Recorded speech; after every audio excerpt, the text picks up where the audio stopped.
in the Ifitogwari campus of Nnamdi Azikiwe University, Anambra State, Nigeria. Now that's a drone taking a view of the entire site where we're about to kind of assess the soil profile. After ensuring that the drone is in proper condition and would fly autonomously while we walk, we'll now move to the soil profile and of course assess the soil profile and of course make some comments on how to go about it in terms of the methodology practically.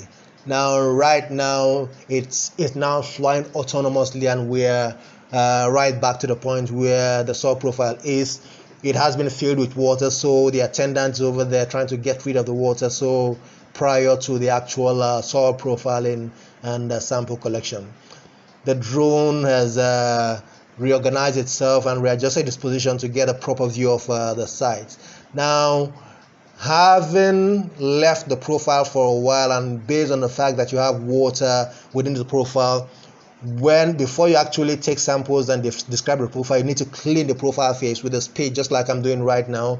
You use a spade to scrape off the entire face of that soil profile so that I can now see the actual layers the way they are, without impurities orchestrated by the environment and of course the water within the profile. After that, we'll now move to the next level, which is basically the delineation of the horizons within the profile, because of course there are several natural horizons within that profile. And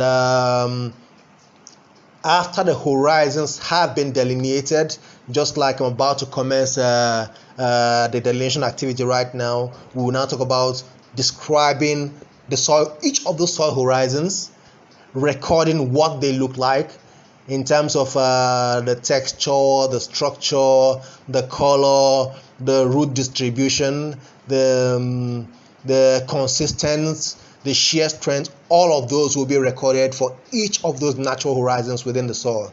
Now in this case, the horizons have been delineated. Of course, you take all of this into account. First and foremost, you talk about the variation in soil color. It will give you an idea of how to set the delineation of the horizons. You now talk about the root distribution, the strength of the soil. You try to puncture it, and of course, all of these things, including lots of other factors, will now give you an idea of where each of those boundaries for the horizons are located. Afterwards, we now use a tape to kind of get an overview of the depth of each of those horizons, which is why I had to actually collect the tape and then place it within the horizon, the soil profile, so that we now assess the depth of each of the horizons within the soil profile.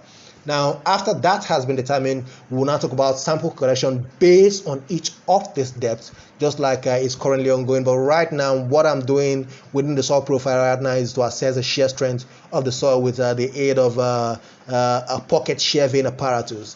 In this case, I assess the shear strength for each of those horizons 3 times, so that the average will give us an overview of what that horizon, the shear strength of that horizon is all about. And if we have about 7 horizons within that soil profile, it means 3 times 7, which will give about 21 readings of the shear strength using the pocket shear vane apparatus. After that has been done, we will now talk about the description, of course, subsequently the sample collection. Naturally, we'll take 2 sets of samples. We need to take the disturbed and the undisturbed samples. For the undisturbed samples, we will take it with these cores that I'm pushing into the soil right now.